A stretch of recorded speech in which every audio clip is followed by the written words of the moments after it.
Let's do this. Let's say, we are great. Here. We are great. We are great. Great. We are. Okay, let me see. Kanda, there's so much about you that I could share and use as a subject with you, but I think there's one that I especially like, as, if you'd like to come up here, please, first.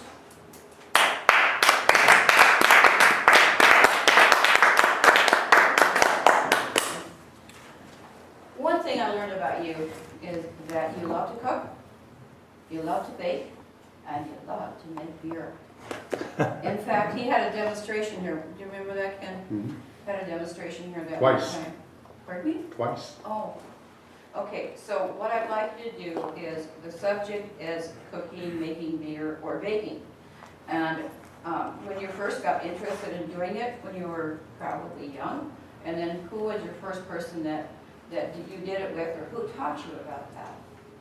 Okay, so what, when, and who? I'll do my best to cover all the bases. The cooking, baking, or making beer. I'm not much of a cook, and my wife reminds me of that regularly. Why don't you come in the kitchen and help me with dinners? Well, I'm busy watching the news or doing something else.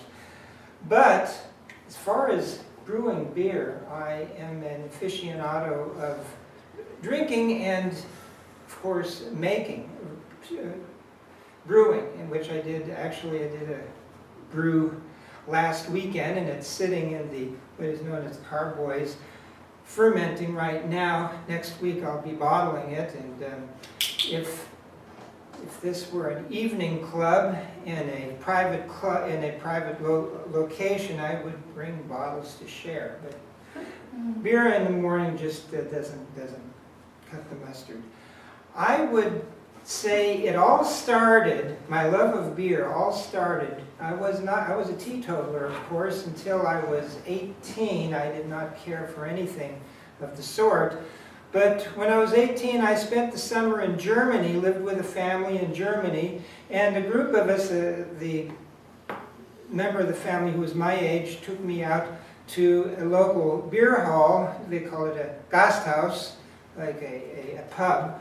And a group of friends sat around a table and poured. The tradition was to pour beer into a glass, a tall glass that was shaped like a boot. It was kind of skeuomorphic because it wasn't really a boot, but the idea was the glass was passed around the table, and when it was low enough, the last person had to drink everything out of the bottom of the boot. And I would always avoid it. I'd just take a sip because I wasn't the beer drinker. I didn't care for it. Well, went around several times. They made sure that I got the bottom of the boot finally.